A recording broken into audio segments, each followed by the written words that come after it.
आज हम अध्याय 3 कक्षा 9 अध्याय 3 जिसका नाम है निर्देशांक ज्यामिति की प्रश्नावली, जो आपका प्रश्नावली 3.1 है, ये वाला हो चुका है। और इसके बाद आज हम करने वाले हैं प्रश्नावली 3.2। मत बोलिए। प्रश्नावली 3.2 को आज हम करने वाले हैं। तो प्रश्नावली 3.2 का पहला प्रश्न कहता है कि निम्नलिखित प्रश्नों में से प्रत्येक प्रश्न का उत्तर दीजिए। ठीक है, तो इसमें आपको पहला बोला कि कार्तीय तल में किसी बिंदु की स्थिति निर्धारित करने वाली क्षैतिज और ऊर्ध्वाधर रेखाओं के नाम बताइए। तो आप जानते हैं कि कार्तीय तल में जो क्षैतिज रेखाएं होती हैं, एक ही होती है, क्षैतिज रेखा होती है, उसको हम एक्स अक्ष कहते हैं। ठीक है, और दूसरा जो खड़ी रेखा होती है, ऊर्ध्वाधर रेखा होती है, उसको हम वाई अक्ष कहते हैं। तो नाम लिखने के लिए कहा है, तो उत्तर में हम लिख देंगे एक्स अक्ष एवं वाई अक्ष। और आप चाहें तो इस प्रकार से भी लिख सकते हैं कि क्षैतिज रेखा बराबर एक्स अक्ष और ऊर्ध्वाधर रेखा बराबर वाई अक्ष। ठीक है, अब आपका अगला प्रश्न कहता है कि 2 नंबर, इन दो रेखाओं से बने तल के प्रत्येक भाग के नाम बताइए। तो इन दो रेखाओं से बना हुआ 4 गो तल होता है और इन चारों तल को हम चतुर्थांश के नाम से जानते हैं।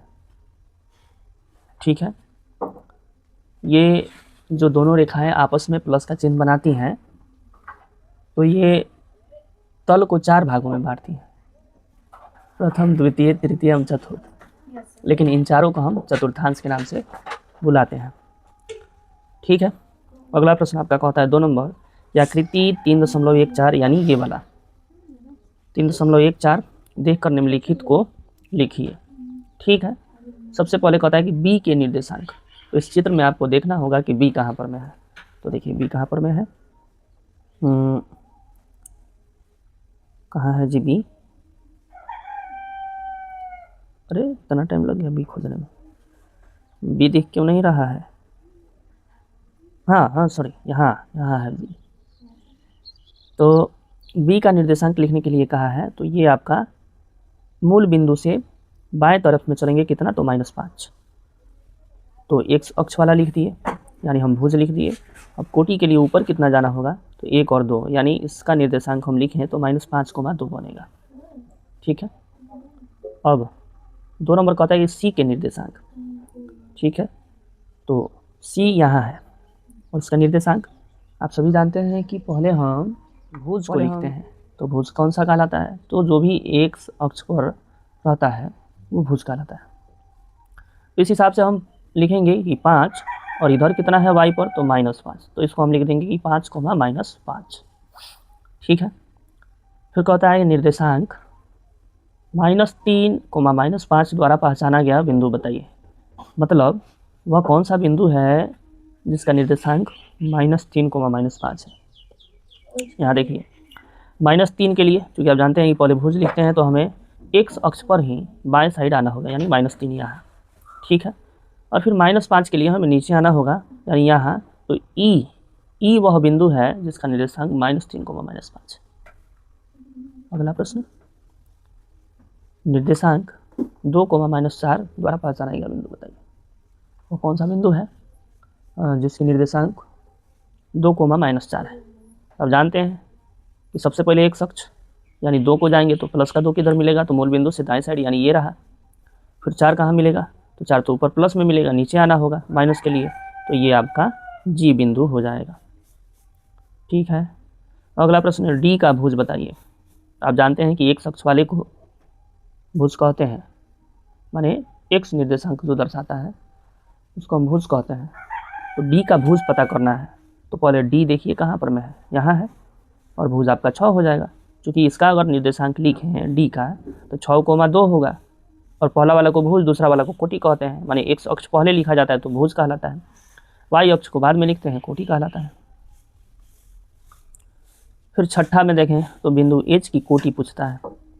बिंदु एच कहाँ है, तो यहाँ है, और इसकी कोटि माने वाई निर्देशांक वाला। तो एक्स तो -5 हो गया और वाई -3 हो गया, तो कोटि पूछता है तो -3 हो जाएगा।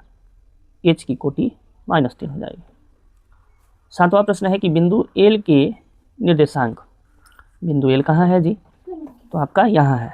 हाँ, अब देखिए, क्योंकि आप जानते हैं कि पहले x अक्ष पर हम देखते हैं कि बिंदु कहाँ से किधर गया है। तो x अक्ष पर ये कहीं नहीं गया है, मूल बिंदु पर ही है, यहाँ 0 इसी के सामने है, यहाँ देखिए L, किंतु y अक्ष पर ये गया है कितना? तो 5 तक, +5 तक।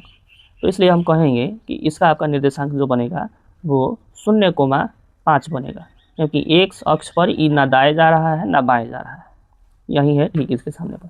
और आप जान जाइए कि जब भी कोई बिंदु अगर y अक्ष पर रहता है तो उसका x निर्देशांक 0 हो जाएगा, और अगर x अक्ष पर कोई बिंदु रहता है तो उसका y निर्देशांक 0 हो जाएगा।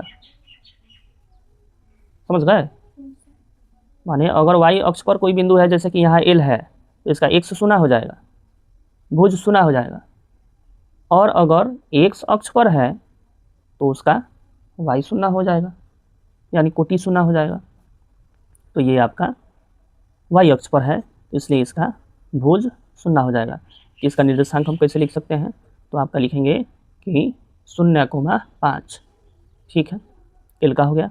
अंतिम प्रश्न है कि बिंदु M के निर्देशांक बताइए। बिंदु M कहाँ है जी? तो बिंदु M आपका यहाँ है, देखिए x निर्देशांक पर, x अक्ष पर है। बिंदु M आपका x अक्ष पर है, इसलिए आपका y वाला 0 हो जाएगा, और x अक्ष पर ही कहाँ है? तो -3 के यहाँ है, तो इसका निर्देशांक हम कह सकते हैं कि -3,0। ठीक है, इसी के साथ आपका ये प्रश्नावली समाप्त होता है।